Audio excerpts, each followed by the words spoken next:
Welcome. So lovely to see you all. Let some people grab a seat. Thank you, LP, for giving us a mini heart attack.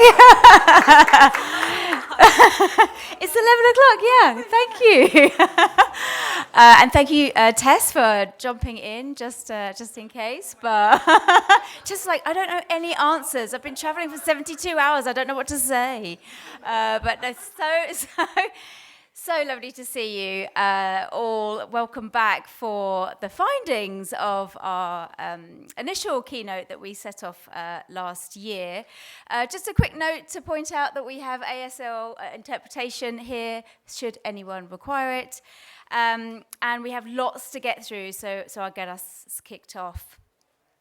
I'm going to start with a brilliant quote from the wonderful Steve Chasen from Campari. Steve said, "Someone has got to try your brand and figure out if they like it. And for most American consumers, that's in a bar. That's universal. That's forever." That's what we hope too. And last year, Tayer celebrated its 21st anniversary. So we're now 22 years old. And as a foundation, we wanted to take that opportunity to reflect on some of the most significant changes that have happened over the last 2 decades and recognize the impact on bartenders, brands, brand experiences, and ultimately brand building. From the cocktail revolution to making moderation mainstream, bartenders have been the driving force behind many movements that started out as niche and went on to become the new normal. But does the universally accepted saying that all brands are built in the on-trade still ring true? Does Steve's quote still ring true? The question of how bartenders grow brands is a really important one. I don't need to tell you guys. About a year ago, we quickly realized that there was very little objective data that helps us back up the assertion that we all feel and know. Bartenders and bars play an integral role in shaping the consumer's perception, experience, and memory of a brand. But what's the tangible value of that to a brand?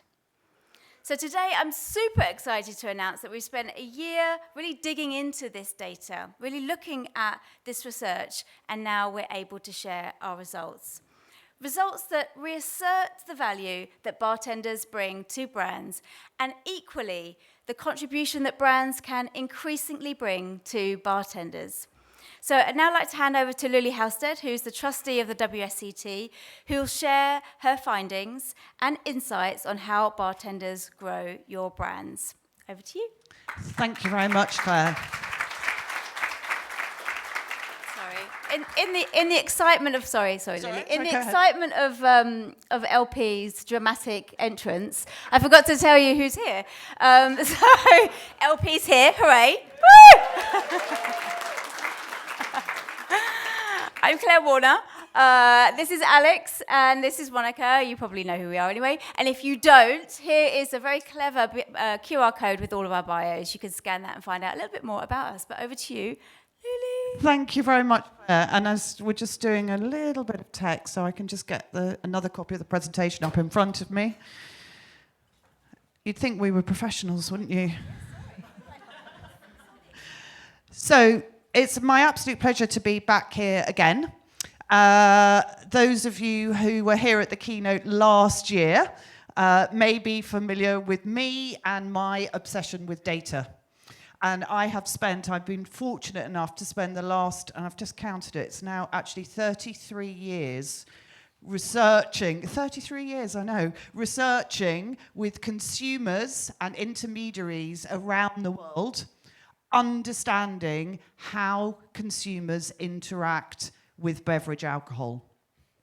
So my career has taken me all over the world to do that. So that's part of why I'm here today presenting to you, as Claire said, the insights from the work that Tayer have funded and have been integral in bringing forward to look at this really crucial question around brand growth. So we're going to have a look at a little bit of context. We're then going to have a really quick reminder and I'll just try that one again. Recap. Gosh, that's a hard word to say. Recap. There we go. No, I haven't been in the bars yet. Recap on how brands grow, and then we're going to unveil and look at the data that's being collected from it's a global bartender study, but focused here in the US, to look at what impact you, if you're a bartender, are having, and the bartender community are having, on driving spirits brand growth.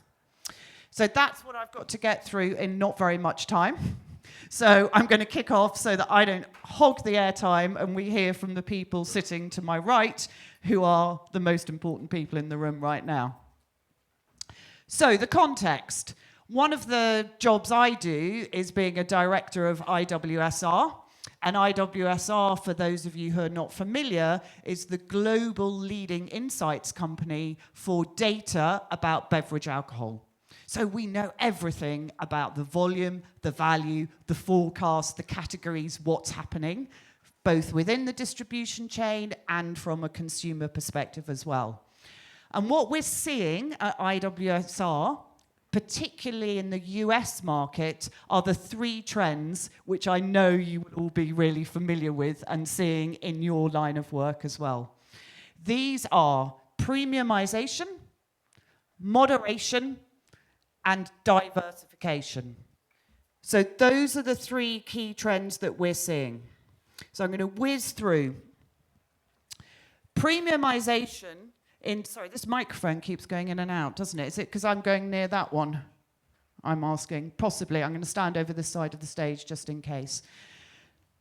So what we're seeing is we've had, through the COVID years in particular, absolute growth and premiumization across most of our beverage alcohol, but particularly in spirits. What we now see happening is that real acceleration that we saw in premiumization in spirits here in the US is now coming off. So we've saw, for example, for the first time in that really critical volume premium price band, and just to contextualize that for you, that would be retail price point per 75 centiliter bottle of $22 to around $30. And that's been where we've seen real growth, and then in the super premium luxury and above that. But that's really come off in the US, and we're actually seeing that mirrored in other markets around the world. And if we look at the forecasts, so if we go to the next slide, please, thank you. If we look at the forecast, so here we're looking again at IWSR data. Where are we going to see the growth in beverage alcohol here in the US to 2028? And what you can see there, so I've hopefully highlighted it with nice red arrows for you, in the four price bands for the three different categories, you'll see that in the value and below and standard, and this is forecasting to 2028, we're seeing declines. So the only place in spirits where we're forecasting this growth going forward is in the premium and the super premium. So this acceleration has come off, but we are forecasting that that will still be the engine of growth for spirits in the next few years. And if we move on to the next slide, the other, and I know we'll all be talking a lot about this over the next few days, is this what we're seeing in terms of moderation. So we're seeing amongst consumers an increase in participation in no alcohol. So this is amongst consumers who also drink alcohol, but they're increasing their no alcohol as a proportion of their repertoire or portfolio.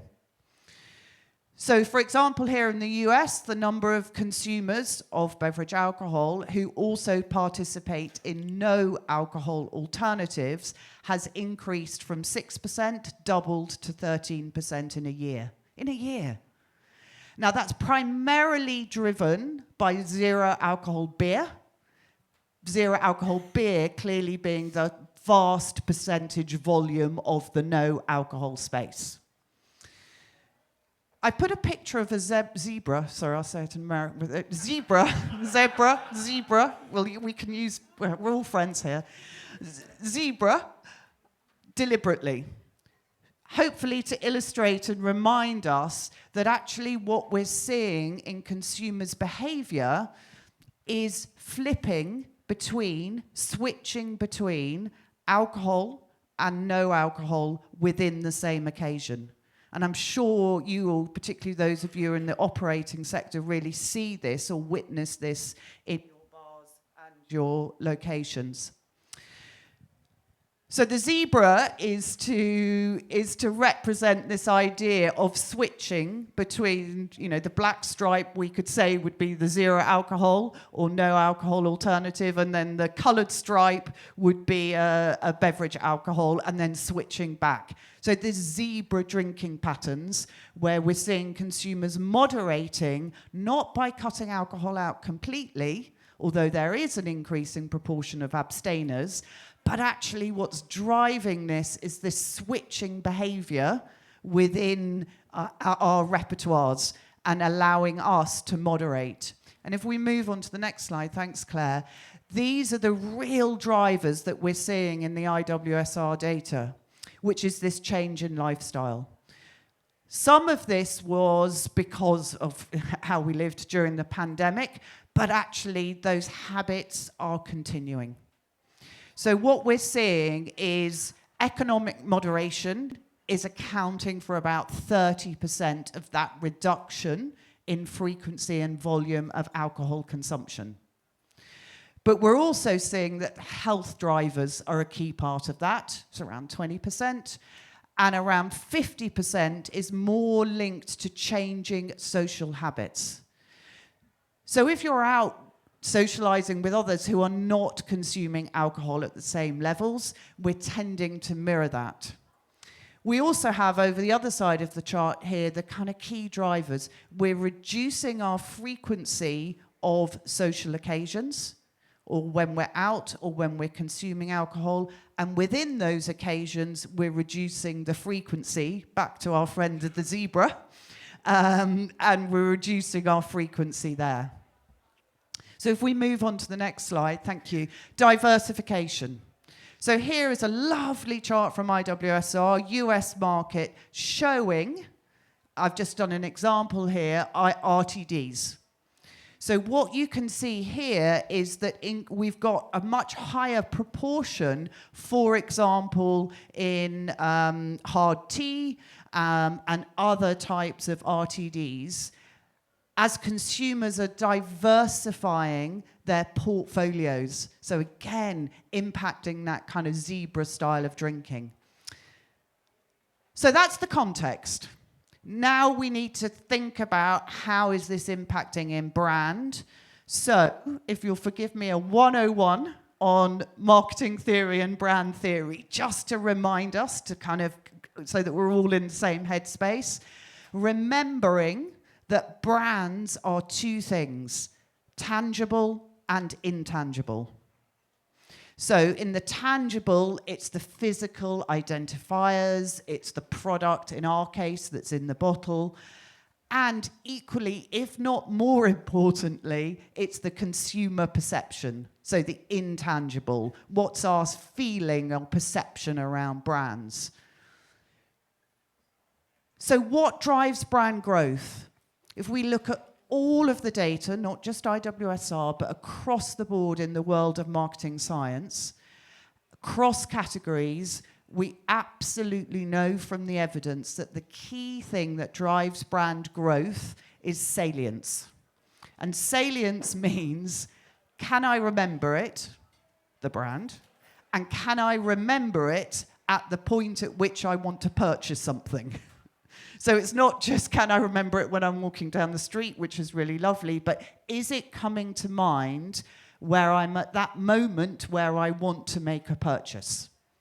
And that is the biggest driver of brand growth, full stop. Another driver which is really important is it meaningful? So does it mean something to me? Do the values, the positioning, do I connect with that? And obviously that's really important as well. But actually, when we look at the numbers and we look at the evidence, it's this salience which really drives it. So, being distinctive as a brand is hugely important to drive brand growth, because we have to remember it, and our minds are cluttered with so much more information than thinking about brands in different categories. And it has to be relatively differentiated so that we can connect with it.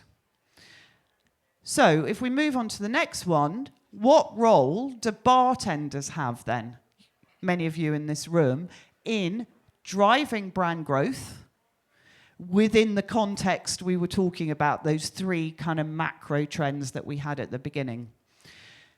So, as Claire alluded to, or in the introduction, tells the Cocktail commissioned research amongst bartenders, which we did at the beginning of this year, to really have some categorical, hard, statistical evidence which said, okay, what role are bartenders playing in this brand growth strategy for spirits?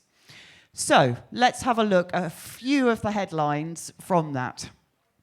So, the first one, spirit brands are actively recommended by bar and restaurant staff to their customers in 2 out of 3 interactions. So this is a passive recommendation from a consumer point of view, active recommendation from a bartender point of view. So just think about that if you're in the room here and you're from the producer side, from the spirit side. If our goal is to get to salience, knowing it, remembering it at the point of purchase, just have a think about how impactful this is, because bar is at that point of purchase. So 2 out of 3 interactions, spirits brands are recommended, not because consumers are asking, but because bartenders are actively recommending. And if we move on to the next slide, we can kind of see this the other way round, which is in over half of interactions, consumers are actively asking for recommendation. So you've got this double whammy. You've got both sides of it happening. You've got the bartenders actively recommending in 2 out of 3 interactions, and consumers seeking recommendation in half of their interactions with bartenders. If we move on to the next one, we also asked amongst bartenders, and I'm sure this is no surprise to any of us in the room, and if we look at the IWSR data from what's happening from a market point of view, it's hugely aligned. But there's some yay. But this is asking bartenders, what's most popular with your customers at the moment? Again, here in the US market. None of us are surprised to see tequila, mezcal coming out top, closely followed by whiskey. That's both US whiskey and international whiskey as well. But you can see there, and I think the one I find really interesting also, thinking about that zebra style of drinking, is that actually RTDs is not insignificant. It's around a quarter of bartenders saying RTDs are actually becoming more popular amongst my customer base. And then how do brand owners impact bartenders? Through what type of interaction, activity, or investment? One of the things we learned from the research was actually that 95% of bar and restaurant staff had participated in at least one kind of activity provided by spirits brands. So again, I guess for me, that's the really interesting bit, which is if you're not participating as a spirit brand in terms of interacting with bartenders, your competition, the rest of the category out there, is interacting with them. Sorry, can we just go back to that previous one? Thanks, Claire. I had one more thing to say on this one, which is amongst that, the highest is this ongoing brand education, which is the highest number of bartenders have participated in. And even if I wear my WSET hat, thinking about that, that's 16% of bartenders here in the US have participated in WSET education. And that's 80,000 students have gone through spirits education in the last 10 years. So there's different types of interactions that we're having. But if we go on to the next one, which type of activity is most going to impact bartenders if you're from the producer spirit side? And it's this ongoing educational activity. And the reason I emphasize that word ongoing is it's reminding the bartenders frequently and continuously that your brand is there. It's not the one-stop dip in and move away. If we go back to salience, bartenders, you are human beings in the way that, how do we remember stuff? We remember it by repetition. So engaging continuously and in an ongoing way. And not surprisingly, distillery visits or special destination visits also has a high impact. Why is that? Because you, as a bartender, if you've been on one of those activities, you're going to remember it. So it's going to sit more in your memory bank when you're running your busy operations. So it's not surprising that those two come out top. We did do some analysis looking at different kind of generational cohorts amongst the respondents and the bartenders.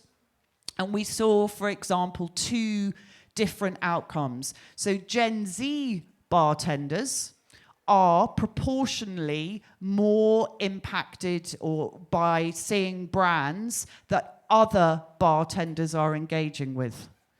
So again, think about that from a spirits brand owner perspective, is who are the key influencers, because they are influencing the younger generation of bartenders that are coming through. And from millennial staff perspective, actually, it was this idea of this ongoing educational program that has the biggest impact amongst millennial bar staff. So, just concluding, we know from the data that premiumization, moderation, and diversification will continue. We know that brand growth is reliant on being salient.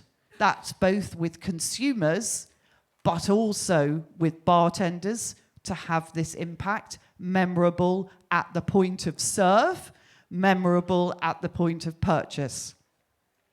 And we know from the evidence that we've just seen from the Tales of the Cocktail survey that brand sales in the on-premise, are significantly amplified by bartenders. Phew. So, run through that. I want to hand back to Claire now, who's going to then lead into the panel. Thanks, Claire.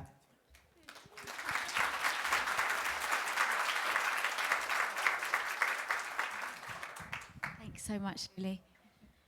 So we're going to open it up a little bit to the room and ask Jarl what you think about what you've just seen. I'm allowed to do that, right? I can do Jarl. That's okay. It's fine. Okay, good. Don't cancel me.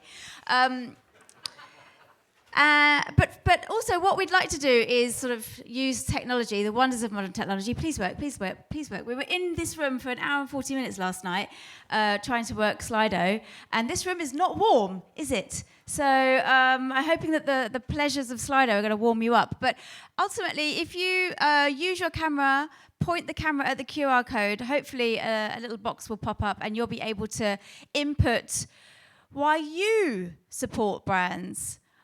Is there anything there that you yourself recognise as a way to support and grow brands within your venues? And while you're doing that, I'm going to throw it out to Alex.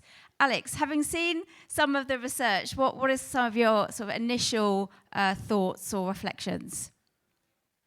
Yeah, I think, especially for me coming from a smaller market, it really is important how brands really activate and also engage bartenders for us, and having that meaningful interaction through educations, especially since we're constantly engaging with guests, is like we're constantly challenging ourselves, especially with new generations of bartenders, like how can we get more resources and tools.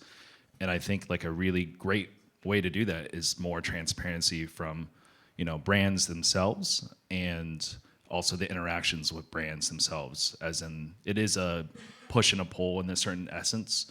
I think there was a document that was uploaded on Huva as well, something that we crafted where it was basically talking about a lot of the brand side of stuff, such as like ROI and KPIs. I think that more transparency helps the business on both sides work together, as brands and bartenders. So. LP? So I think there's a direct relationship with the local representatives and ambassadors for certain spirit brands, and the ways in which we see that translate into what bars carry what spirits, and then additionally what we recommend to our guests. And there has to be a balance between what we are making recommendations on and then what the consumers are obviously pushing, right? However, if we don't carry a certain spirit or product, we then have to lean on making a recommendation that aligns with what we feel is a good alternative. For me, I think it's really important to ensure whatever spirits I bring into my spaces, my programs, whether it's a pop-up, whatever it is aligned with our values and our mission. And I think brands in general are doing a really great job in leaning into educational opportunities and the experiential opportunities, because I think it is a lot more meaningful and a lot more memorable to not just be spoken to about what the mash bill is of a product or a spirit, but more importantly, why this was important to them, why they created this. Is it a family brand? All the values and the missions that they also have, because those are the things that translate the same way when we make drinks and curated experiences. I think that consistency from the spirits we choose to place in our drinks all the way through what we provide guests in that experience in the glass and the cocktail we make just creates a lot more meaning. So that is really what I lean into. I cannot say just I agree, but okay. So no, I do agree, but I think that in the bigger picture, there's so many variables to take into consideration, because of course education is important. We all know that. Community is important. We all know that. I think that communities don't necessarily need brands. Brands needs communities, but those two can be flipped and they can coexist, because if a brand is a great partner, it can be a great part of the community as well. So I think on one side, us as a bar community, we need to ask for help when we need help and get the help that we need, but we also need to take the responsibility of thinking it is a business at the end of the day. We are selling products, we are selling cocktails, we are selling creativity, we are selling experiences, we are selling all of these things. So we cannot sit and say, oh, the brands are not fixing this, the brands are not doing this, the brands are not doing that. We also need to contribute and take the matters into our own hands and say, if this is what I need from the brands that I want to work with, then I tell them, and then we find a middle ground, because I cannot just sit and take and just say, pay for this, pay for that, pay for that. It needs to be a relationship that gives and takes on both sides. And I think this is what has become a little bit missing in the last few years, because we become very spoiled as bartenders, and let's be honest. And I think we just need to find that right balance back. So thank you for filling out the Slido. And it's lovely to see that, one of the big drivers is that you actually really personally like what it tastes like, or you like the brand itself. And the second sort of most popular score is that you've got a really lovely, strong relationship with the brand or the brand ambassador itself. And then, we recognise the role of training and education to and supporting brands. So I think there's nothing sort of there for me that's a great surprise. I'm curious if there's any brand people in the room who would like to also comment on what they've heard so far. No? Oh, right. Oh. Okay, no. Jacob, no. Nobody from the brand side? Who's putting their hand up? Yes.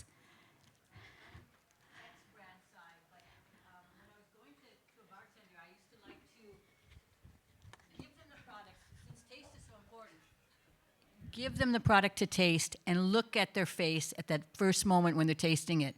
And for that, it's really important rather than just to leave a sample there. For me, you make that connection person to person, and you also see their face when they're tasting it. And you can't lie about that. So you see immediately if they like it or they don't like it. Yeah, I've been in cocktail competitions like that. Yes, hello, brand people, Diageo friends.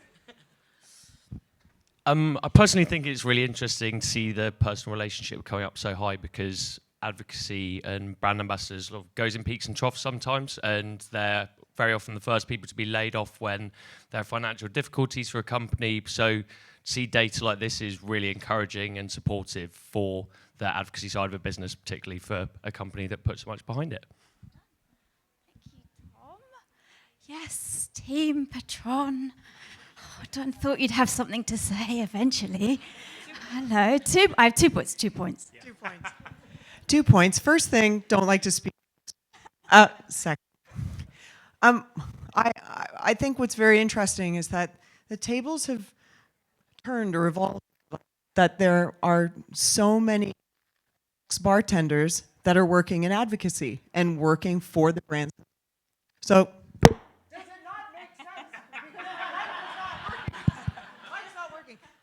is it working now? Yeah, that's the one. Hold on. Try that really one. good point to make. Second. And 2 points.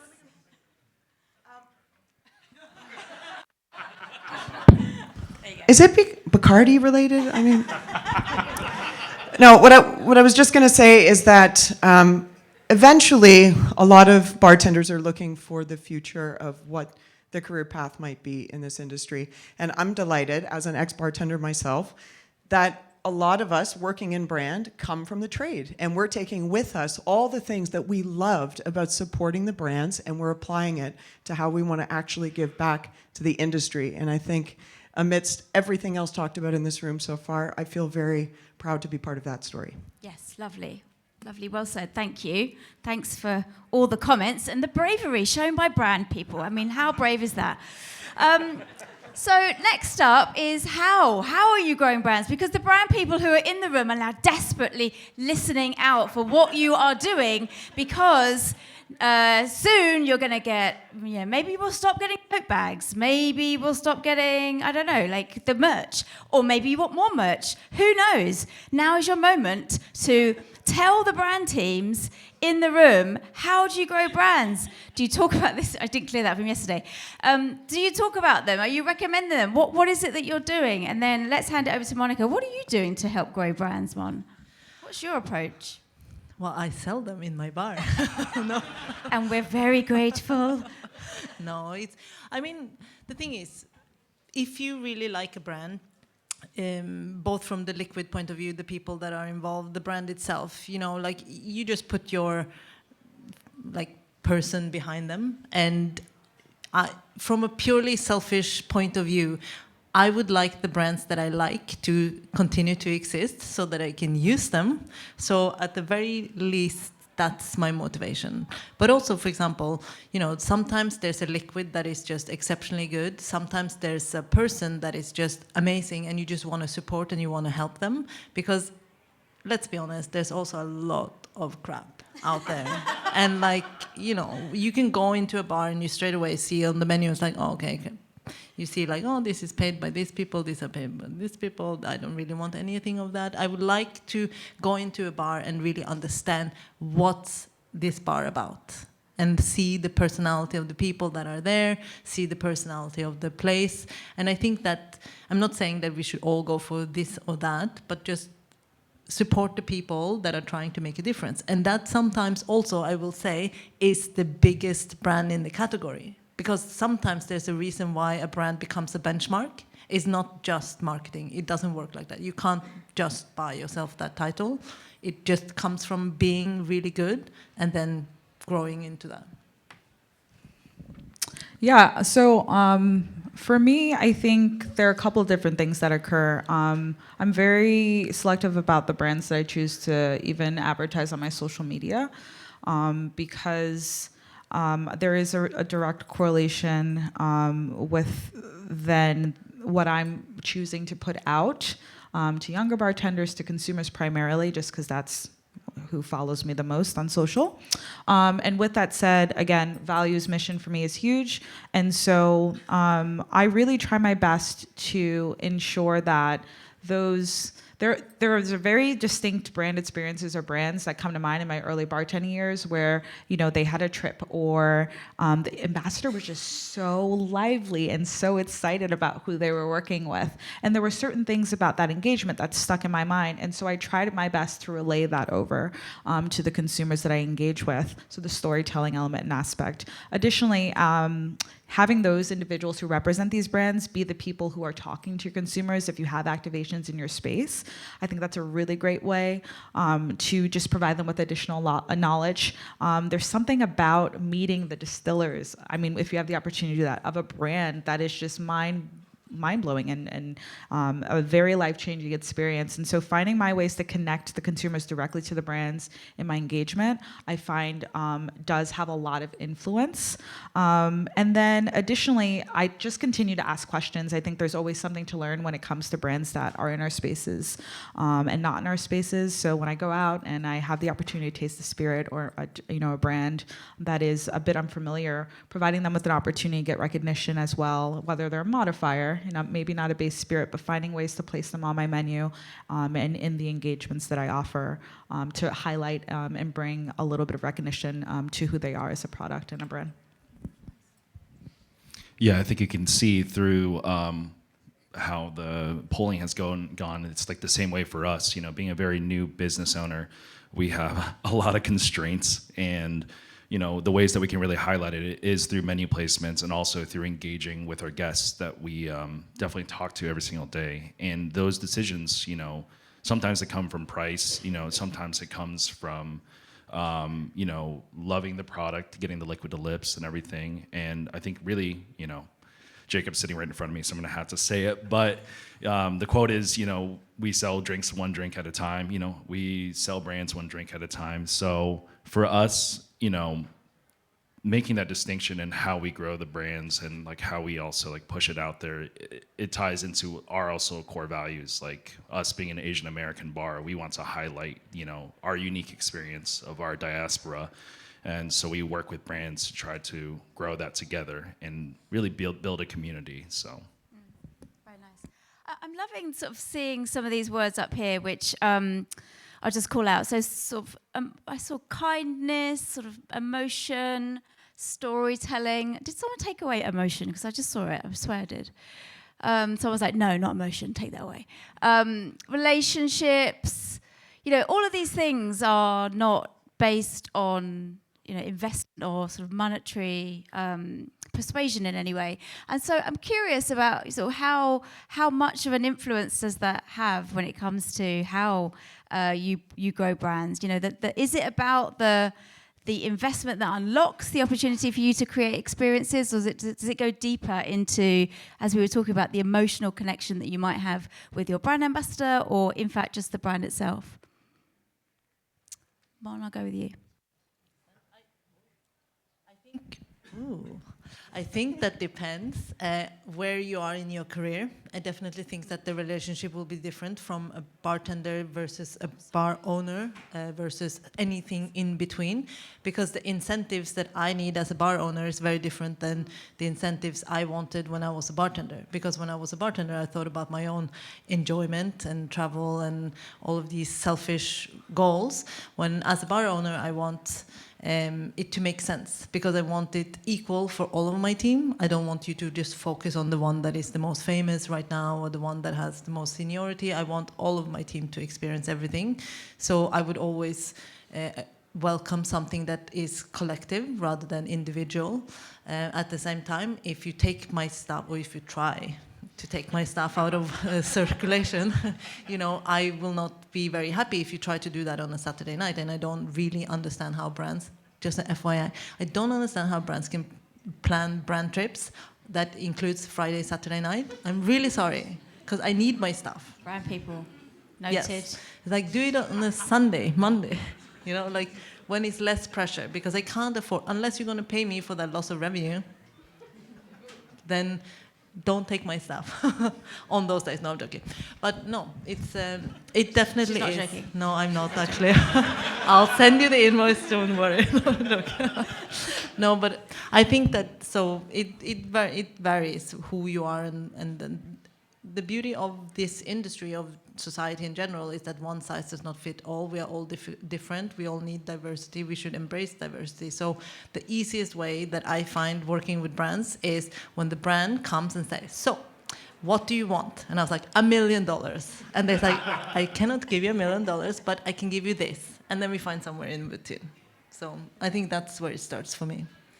I think Alex has actually sort of pulled together a really great resource for that. And I think question for Alex is, you know, what more could be done to help better define those sort of mutual expectations? You know, what does good look like from a brand and a bartender's sort of relationship perspective? Yeah, so my background is I worked on the Bombay US team previously. I also did the whole cocktail competition bracket that led to that, and also worked for the Diageo side of things locally. So kind of seeing it on the regional scale as well as locally.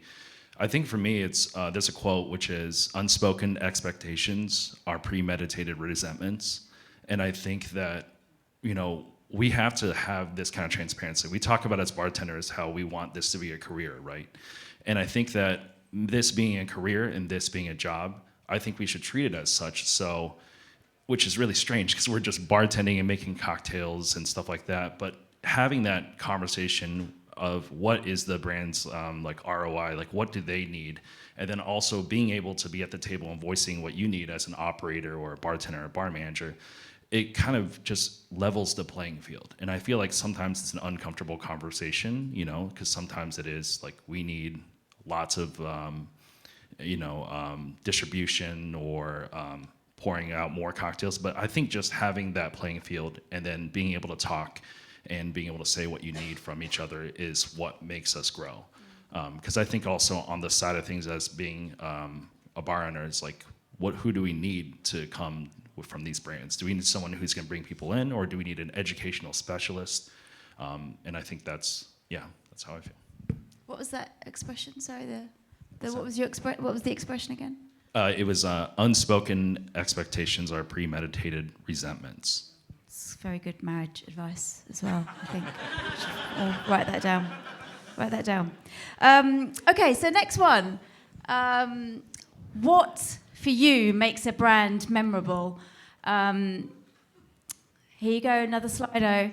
Hand it over to LP. What for you would make a brand memorable? Yeah, so, you know, I think that placing ourselves in a position where we can be very comfortable having these straightforward conversations is important, whether it's with our teams and with our brands. And so what I've found works, and I don't have a bar team, I do have a beverage agency. So when I say team, I'm referring to the people who work with me when we are activating or engaging with brands.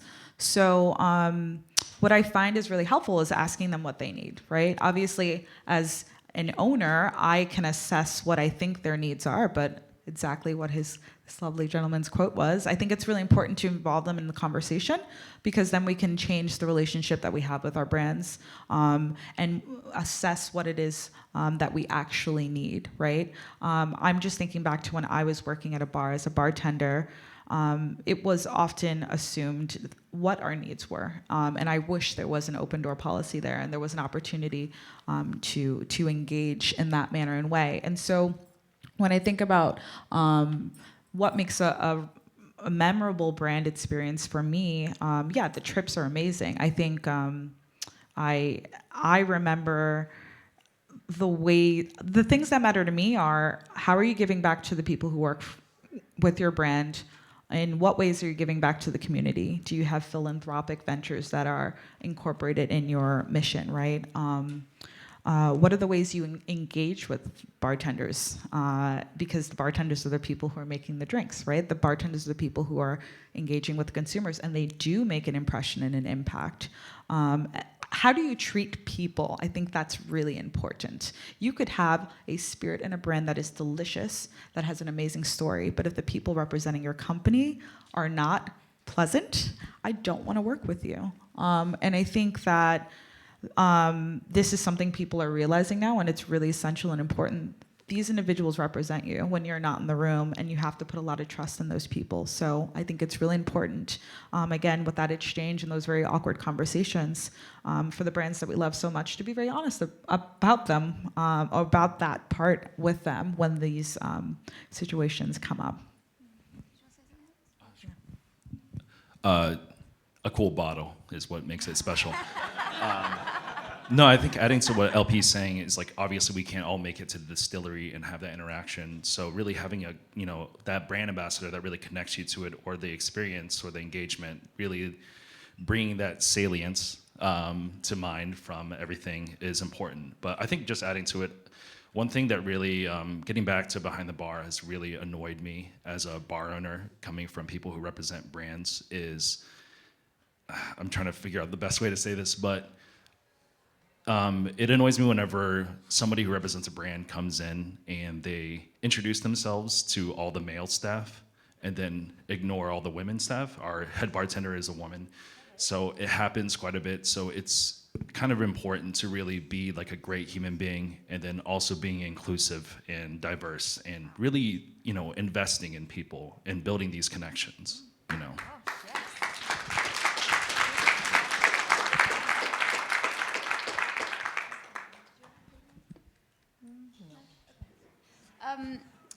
I was just loving watching those scores sort of populate, and thinking about all the brand ambassadors in the room furiously like, one more score for me, one more, I want to be at the top.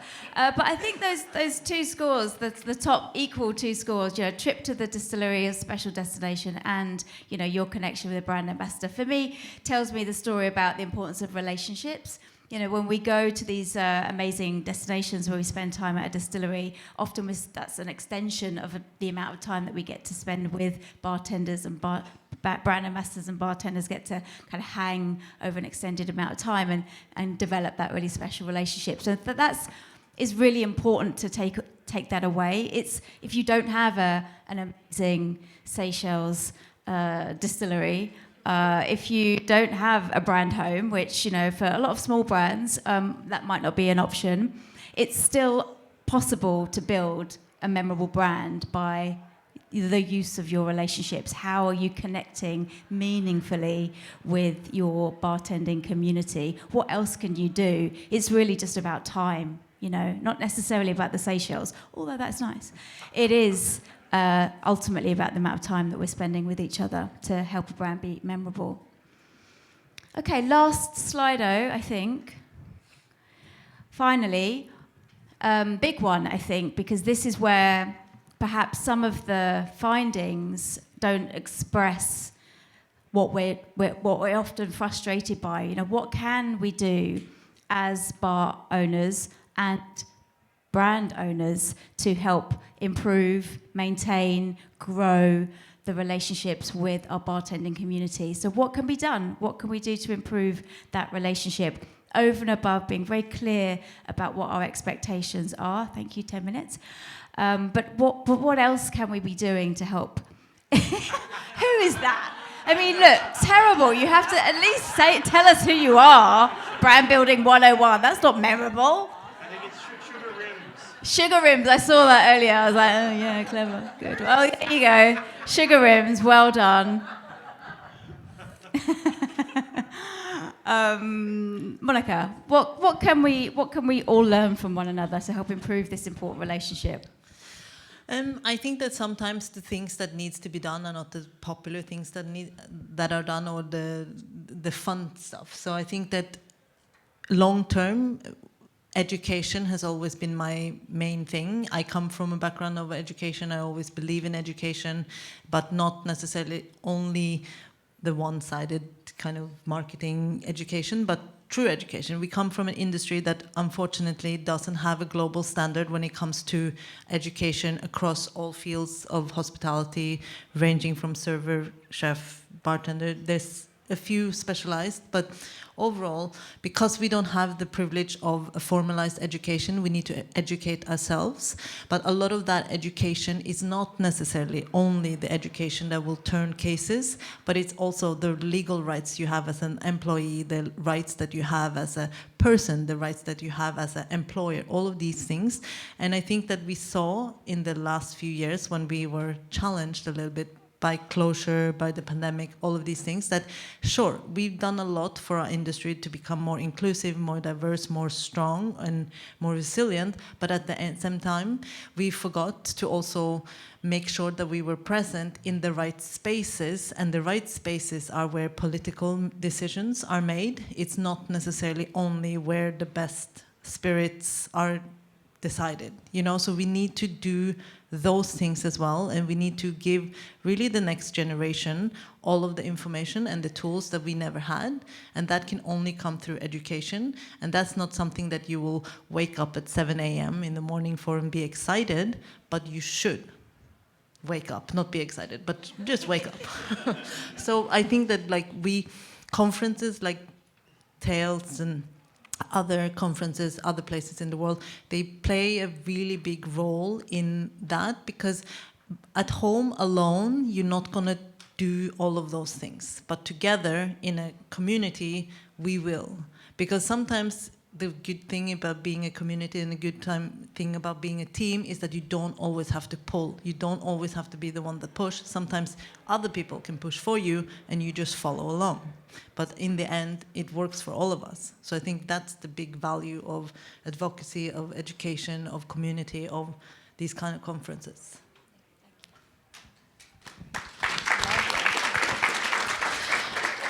I think finding more ways to align with the individuals we interact with. And so looking at a person and acknowledging that they're not just a bartender. Maybe they're a parent, a mom, a dad, an individual who's a fitness enthusiast, whatever it may be, but finding those things, again, that intimate connection, taking a vested interest in like really aligning with them as a human. I think we like that stuff. It makes us feel like you care, you know? And I think it brings more meaning to the interactive pop-ups and environments that we then create and pass on to our guests, the stories that we tell with our serves.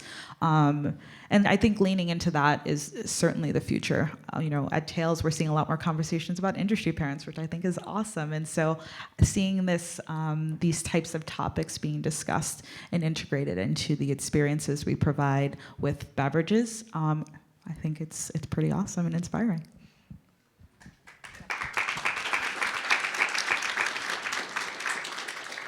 I wanted to say, I think definitely consistency is up there. One of the things that I think of, because I think this isn't the time to let up the pedal. I think for me personally, the challenges of like these new young bartenders is like we constantly need more tools and education to keep growing. And I think that we always see it in waves, right? Like in a couple of years, like it'll change, or like whatever the brand positioning and movement is. I just really hope that we are consistently growing and working together.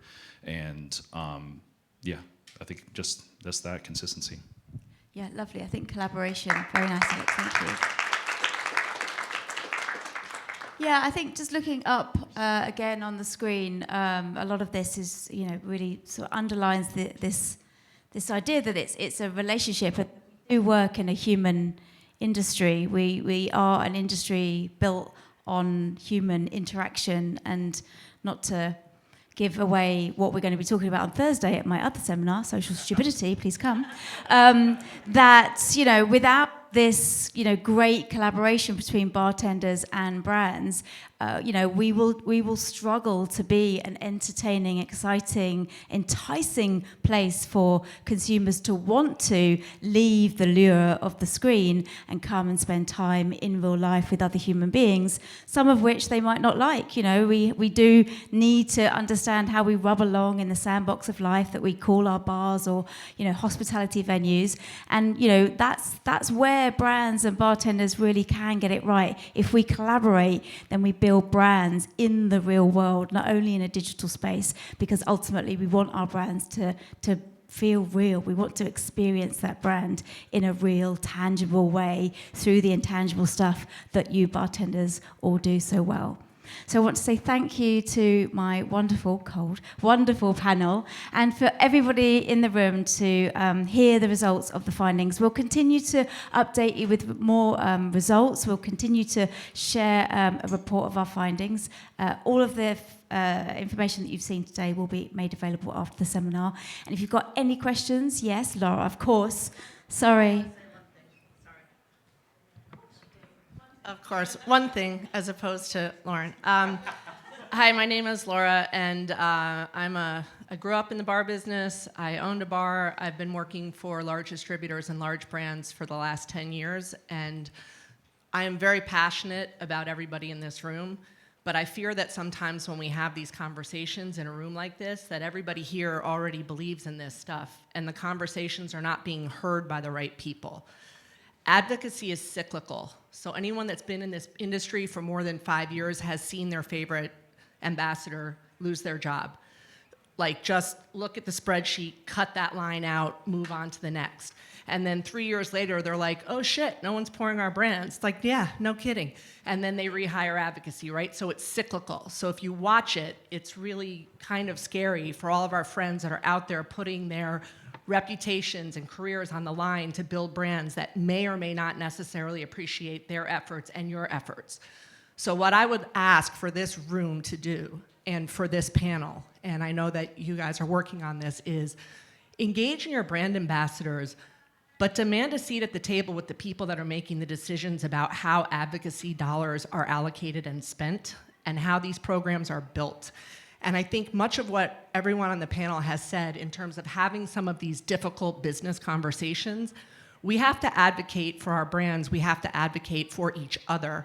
And I think that if we can get some of the corporate executives to be in our bars and actually look us in the eye and listen to what we actually need, and appreciate the fact that these big brands are being built on the backs of small business, and to truly understand the marketing value of that and the impact of that, that's something I think that we have to reverse engineer. So that would be what I would just like to say to everyone in this room. It's great that we're talking about this, and God bless Tales for doing it, even though I don't know why I said God bless, because that's really weird, but anyway. Forget that. Whiskey bless Tales for saying that. However, I do think that we are talking to each other in the same room, and we have to expand this conversation to the people that unfortunately at this point have the future of advocacy and building brands in their hands, and really need to understand what it takes for that to happen. So Thanks, Lauren. Yeah. Goodness. Yeah, what a lovely way to end. Yeah, thank you so much. You are right. We are all in the room, and we need to take the message out of the room and up the chain. So thank you so much, Laura, for that brilliant call to action. And we'll see you out in the wild. Go enjoy your amazing tales. See you on Thursday at my seminar, yeah? Thanks. Bye.